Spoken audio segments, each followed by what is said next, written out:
Bonjour à tous et à toutes, j'espère que vous allez bien, c'est Nasvat pour une nouvelle vidéo. Et là nous allons tester ensemble la Qbox avec le Cubis 2, nouveauté, le Cubis 2, hâte de l'essayer. Et à la fin de la vidéo, je vais vous dire pourquoi j'ai été déçu par ce matériel, très déçu. Malgré quelques points positifs, la déception a été un raz-de-marée sur l'ensemble de ce kit. Bon, passons en plan serré pour voir ça en détail de plus près.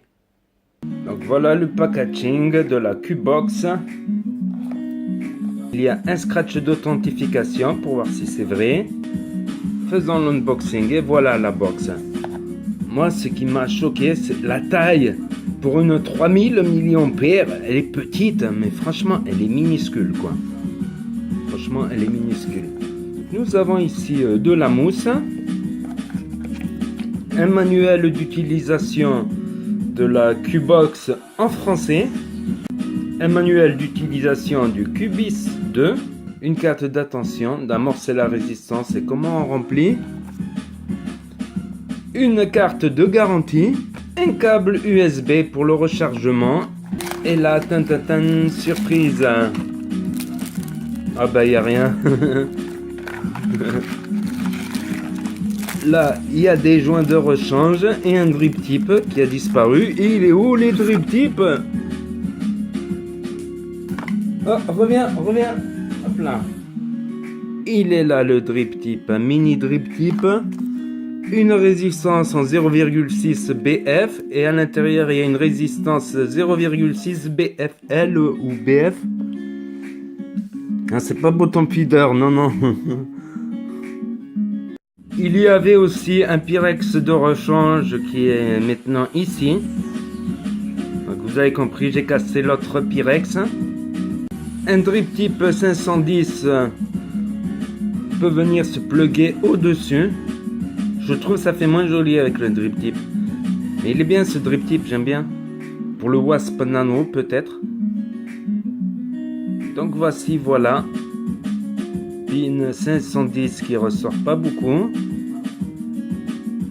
Les airflows réglables par le haut, un seul œil. Donc je pense qu'il est adapté pour du tirage serré. Le drip tip propriétaire s'enlève. Le système de remplissage est original. Pour cela, il faut refermer l'airflow, sinon on ne peut pas ouvrir.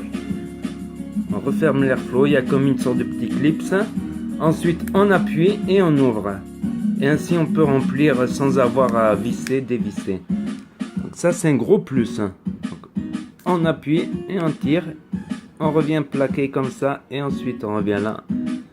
Quand on ouvre l'airflow, on sent un petit clips, donc on ne peut plus ouvrir. Nous allons le démonter pour voir ça plus en détail. Et pour le nettoyage, donc on va enlever le top cap. Pour enlever le Pyrex pour le nettoyage, voilà, on appuie. Donc la résistance, hop là. La résistance est assez jolie. Donc c'est une BF, c'est pas bottom feeder, je sais pas c'est quoi.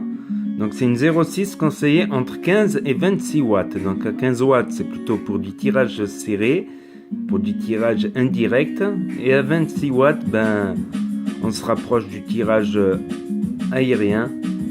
Voilà deux arrivées de liquide, mais qui sont pas énormes et qui ne permettront pas du full VG. Voilà, les airflows ils arrivent là sur le bord. Puis après ils ressortent là par le milieu. C'est ce qu'on voit là. L'arrivée d'air il arrive par là. Et après il ressort par le milieu. La box elle fait 3000 mAh. Elle est pas trop lourde. Autonomie d'un jour et demi. Voilà des trous d'aération et de dégazage à l'arrière. Une entrée USB pour le rechargement. Et quand elle est entièrement rechargée, elle s'allume. Et pour l'allumer, il suffit de faire 5 clics d'affilée. Nous voyons le logo Joytech et l'état de la batterie qui est là à 5, c'est-à-dire qu'elle est bien chargée. Quand elle se décharge, voilà, il y a des petites barres qui s'enlèvent. Pour l'éteindre, 5 clics. Et nous allons passer au remplissage maintenant. Pour cela, nous allons amorcer la résistance. Donc là, je mets un liquide que je connais bien, framboise passion de Solana. Il faut mettre 1 ou 2 gouttes au-dessus pour l'amorçage. Et on peut mettre une petite goutte aussi dans chaque arrivée.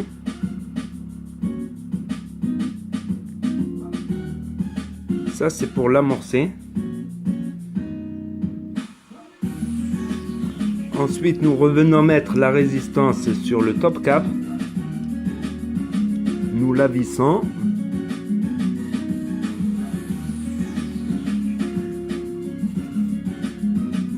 Voilà, nous pouvons remettre une petite goutte dans chaque arrivée.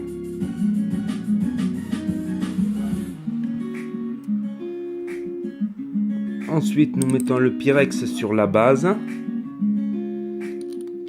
Et nous venons visser tout ça. De cette manière, c'est plus facile. Si on commence à mettre la résistance en bas, ça devient plus compliqué le montage. Pour le remplissage, comme je vous ai dit, on ferme l'airflow pour pouvoir ouvrir. Hop là. Nous allons voir si avec la bouteille twist, ça se remplit bien. Impeccable, royal avec la bouteille twist. Il y a beaucoup d'atomiseurs qui n'acceptent pas les bouteilles twist. C'est de la discrimination. Ils n'acceptent pas les bouteilles twist. Ma parole. Ensuite, nous refermons. Nous remettons un drip tip ou 2 drip tips selon le choix. Moi, je trouve que point de vue look, je préfère comme ça. Et nous allons laisser reposer comme ça pendant un quart d'heure, 20 minutes. Puis le setup monté, ça donne ça. Je trouve que c'est un joli setup qui tient bien en main, qui est petit. Donc vous voyez bien, j'ai coupé la musique carrément. J'ai coupé la musique parce que j'ai été déçu. J'ai dû retourner la vidéo pour la partie finale avec les avis. Parce que à chaud, j'ai été content. Et avec un peu de temps, j'ai été déçu. La déception, elle a tout emporté, quoi. Comme un raz de marée, quoi. Donc bon, c'est un atomiseur à tirage serré. Le kit, il est joli. Il est en jaune, en bleu, en toutes les couleurs. La batterie, elle fait 3000 mAh. Même si on regarde à l'intérieur, c'est 2 fois 1600 mAh branchés en parallèle. Donc c'est 3200. Je ne sais pas pourquoi ils ont marqué 3000 mAh. Tout allait bien. Tirage serré impeccable. C'est fait pour du tirage serré. J'ouvre grand les airflows.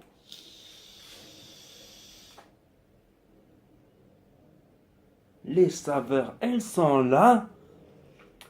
Tout allait bien. 3,5 ml, 22 mm de diamètre, avec des résistances plus grosses pour les TPD Ready, pour réduire la capacité à 2 ml pour nos amis de Belgique, par exemple. Airflow réglage, système d'ouverture, comme ceci, facile à remplir, pas besoin de dévisser, garder le top cap en main, sans mettre plein les mains. Les saveurs de la vapeur, bon, produit qui n'était pas adapté à de l'aérien. Tout allait bien, tout allait bien. Presque j'allais conseiller ce kit aux débutants. What the fuck. Mais après la revue, après que j'ai fini de tourner la revue, le temps qui commençait à se vider, à peu près un peu moins que la moitié, et là... What the fuck? Fucking bullshit! Dry heat. Déjà, j'ai commencé à sentir le goût qui se détériorait. Et ensuite, un fucking dry heat. C'est-à-dire une odeur de cramé. Je dis, qu'est-ce qui se passe? La box, elle doit envoyer trop. J'ai essayé d'autres atos, ça allait, nickel dessus. Donc j'ai remis l'ato, j'ai fermé l'airflow. J'ai secoué dans tous les sens. J'ai fermé l'airflow et j'ai tiré. Comme ça, plusieurs fois. Et là, tac, le goût il est revenu, le dry heat il est parti. J'ai dit, ah bah c'est rien et tout. 5 minutes après, rebelote, redry it. Je l'ai mis sur une autre box, ça allait un peu mieux. Puis redry it sur une autre box, parce que j'ai pensé que ça venait de la box. Finalement, non, je ne pense pas. Je vais voir la box. La box, elle a marché avec des atos comme ça, par exemple, avec des résistances en 0,8, en 0,7, nickel. Il n'y a pas eu de souci. Je vais continuer à tester la box quand même à part. En laissant l'airflow fermé, ça va pas trop de dry heat. Mais dès qu'on ouvre l'airflow, tac, moi j'aime bien les airflows ouverts. Redry it, redry it. Un moment, bon, le dry it, voilà, c'est transformé en dry burn. C'était plus vapable. Donc j'ai changé la résistance, je me suis dit peut-être une autre résistance. J'ai rechangé de résistance et rebelote, redry it. Comme la pingouin. Comme la pingouin, toutes les 5 minutes une dry it. Mais la pingouin, on a l'option, on peut mettre une petite aiguille et percer l'arrivée de liquide, le coton. Là-dessus, on n'a pas cette option-là. Et rebelote, redry it là-dessus. J'allais le conseiller aux débutants, ça. Non, n'achetez pas ça. Si vous voyez ça, fuyez. Fuyez. Échappez pour vous. Partez. Partez. Et même les boutiques ne vendaient pas ça. Ne vendez pas ça. Parce que j'achète un matériel, c'est pas pour avoir des problèmes, secouer dans tous les sens, tirer comme un malade. J'achète un matériel, je veux qu'il vape. Je mets le prix, je veux qu'il vape, c'est tout. Et encore plus si c'est du matériel qui est destiné à des débutants. Encore plus, ça peut dégoûter des débutants. Et un débutant dégoûté, c'est peut-être 10 de son entourage qui ne passeront pas à la vape. C'est peut-être un client, un bon client peut-être qui viendra toutes les semaines, qui ne passera plus en shop. Donc ça, c'est intolérable. On ne peut pas se permettre ça. L'État, ils sont accrochés à Big Tobacco pour les taxes, pour les retraites qui ne seront pas versées. Donc on ne peut pas se permettre. Il faut faut qu'il y ait de plus en plus de fumeurs qui deviennent vapoteurs. Il y a 15 millions de fumeurs en France. Et si une grande partie passe à la vape, ça sera un poids électoral conséquent. Donc les politiques tiendront plus en compte. Et hésiteront avant de taper sur la vape là, avec leur loi TPD et tout ça. Voilà. Ça, c'est mon coup de gueule, quoi. C'est dommage, ce matériel, il vapait bien, il y avait des bonnes saveurs, il y avait plein de choses qui étaient positives. Mais à la finale, là, secouer, tirer, dry burn, j'en suis arrivé à un stade où j'ai peur de vaper dessus, quoi. Je suis arrivé à un stade où j'ai peur, dès que je tire une barre, j'ai peur. La vape, c'est pas ça. La vape, c'est pas avoir peur de tirer une barre. La vape, c'est pas ça du tout. Donc, rien que pour ça, ben, je ne peux pas conseiller ce produit et je le déconseille fortement. La Qbox et le Qbis 2, je les déconseille. Déjà que le Qbis 1, il y avait des projections quand on le laisse longtemps sans vaper. La Joytech, pourtant, ils sont forts en électronique. Point de vue Joytech, ils sont. Voilà, le nombre de watts qu'ils affichent, c'est exactement le nombre de watts qu'ils envoient. Je suis très content de l'Evic Primo Mini, pas de la Primo 1 parce qu'il manque les trous d'aération. J'étais très content de l'Ego IO, même si elle a des défauts. Mais là, je peux pas, là. Je peux pas conseiller ça, quoi. C'est pas possible parce que j'ai des abonnés, ils me demandent quel matériel, t'as un atout à me conseiller. Merci de participer activement dans les commentaires, tout ça, c'est sympa, franchement, c'est cool, ça fait vivre la chaîne. Je peux pas leur conseiller le Cubis 2. Je peux conseiller le Melo 4 à la limite. Ils peuvent même mettre des résistances de Triton 1,8 pour du tirage serré. Et le Melo 4, Elif, ils sont corrects là-dessus, franchement. Bon, Joytech, ils sont associés à Elif. Je comprends pas pourquoi ils font ça. Je pense savoir quel est le problème. Bon, petite appréhension, peur du trahit. Je pense savoir pourquoi ils en arrivent à ce stade-là, parce qu'il y a la course à la concurrence. Donc c'est qui va sortir le nouveau kit débutant, le premier, l'autre il a sorti, il faut qu'on se dépêche. Non, il faut les tester. Ces appareils-là, il faut les tester des semaines, voire des mois avant de les mettre en vente. Pareil pour la Penguin de Joytech, là, avec ses draïdes. Bon, on a résolu le problème de la Penguin de Joytech en bricolant. Mais on n'achète pas du matériel de débutant pour le bricoler ensuite, non. C'est inadmissible, excusez-moi de m'énerver les amis.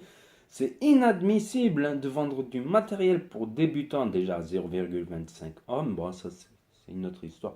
Mais qu'on doit bricoler, qu'on doit mettre ceci, cela, non. Non, qu'on doit tirer dans tous les sens, qu'on doit secouer comme un malade, non. Du matériel débutant comme Lego IO, prêt à vaper, ça marche. La résistance, t'es tranquille pendant 2-3 semaines si tu changes pas de liquide tous les jours. Si tu vas toujours avec le même liquide, ok. Voilà, il faut déjà la vape. Je connais des gens, des connaissances que j'ai essayé de mettre à la vape. Il y en a qui s'y sont mis, et tout, ils cherchent et tout, c'est cool. Ils changent de matériel, ils s'investissent dans la vape. C'est une démarche personnelle, quoi, pour s'éloigner de la clope, pour la diminuer ou l'arrêter. Mais il y a d'autres personnes, j'ai vu que rien que le fait d'avoir à charger, rien que le fait d'avoir à tester des jus, à tester des résistances, ça leur a compliqué le truc alors que la clope, ils prennent tac, tac, ça marche. Ça marche, mais ça demande plus de recherche, plus d'attention. Faut pas laisser la batterie dans la voiture s'il fait du soleil, par exemple. Faut faire attention à la batterie, ne pas la maltraiter. C'est comme si vous avez un téléphone, vous n'avez pas à le maltraiter, sinon il va plus marcher quoi. Cette box n'est pas régulée. J'ai remarqué que quand on arrive à une barre ou deux, ben la vape elle est moins forte et quand on le recharge, la vape elle repart de plus fort, donc elle n'est pas régulée. Elle est équipée de toutes les sécurités, mais elle n'est pas régulée. Je trouve que pour de l'électro, c'est un point faible de ne pas faire du régulé quoi. Après ils font ce qu'ils veulent. Je sais pas qu'est-ce qui leur est arrivé là sur ce coup. Quoique on n'est pas à notre première surprise là avec la Penguin, Joytech, avec ses drahites, les bricolages pour qu'elle marche correctement. Donc mon verdict final sur ce matériel, c'est qu'il faisait de la bonne vape, il avait des bonnes saveurs, mais il y a des drahites souvent assez régulièrement et la résistance elle crame assez rapidement. La première résistance, elle n'a pas fait un jour, je l'ai ouverte, elle était noire, noire à l'intérieur. Donc, on n'achète pas du matériel débutant pour avoir un trahi, pour avoir le secouer, fermer l'airflow, aspirer comme un malade. Non, il y a un problème de capillarité là-dessus. La batterie, elle est 3200 mAh, ils indiquent 3000. Encore en électronique, je vais continuer à la tester sans l'atomiseur. Donc en électronique, ça me paraît à peu près correct, quoi. Non, ben voilà. C'est un. Excusez-moi de m'énerver, hein. Je sors de mes gants. Mais là, ils ont fait n'importe quoi et je déconseille fortement ce matériel. N'achetez pas ça. C'est un conseil d'amis. À la limite, la box, le Cubis 2, poubelle. Ça vape, mais pour éviter les drahites, faut vaper airflow fermé et aspirer comme un malade. C'est la seule solution que j'ai trouvée avec le temps.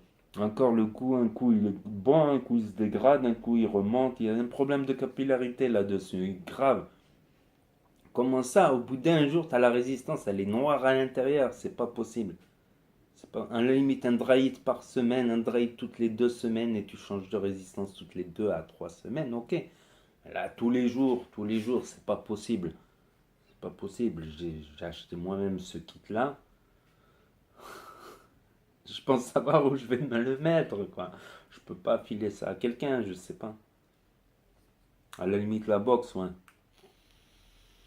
La box avec un bon vieux Nautilus qui a fait ses preuves et qui, voilà, du solide le Nautilus, il a fait ses preuves, il n'y a pas de problème avec le Nautilus pratiquement. À part son design, vous prenez le Triton Mini. Sinon, là, j'ai fait la revue du Triton Mini aussi. Elle va arriver. Grosse déception. Je croyais pas que j'allais avoir des déceptions comme ça sur du matériel récent, d'une nouveauté. Je pensais pas. Là, rebelote, là. Le goût, il se dégrade, là. Donc, le dry heat, il va venir bientôt. Donc, il faut fermer l'air flot. Ah, je vais pas parler pendant 2 ans là-dessus. Déjà que j'ai dû refaire la vidéo par rapport à mes avis. Déjà, je dois refaire le coupage, le découpage pour que ça soit bien, pour que ça soit pas non plus trop à rallonge. Là, et mes petits... Ça aussi, je les ai pas. Ça arrive à tout le monde. Moi, j'aime bien faire des petites vidéos carrées et tout ça. Donc, n'hésitez pas à vous abonner pour suivre mes prochaines vidéos. N'hésitez pas à vous poser vos questions dans les commentaires, à laisser des commentaires. C'est toujours sympathique et ça m'encourage à continuer à faire des vidéos quand j'ai des encouragements, ça c'est clair. C'est cool, les amis. Et je vous dis à très bientôt, les potos, pour de nouvelles vidéos.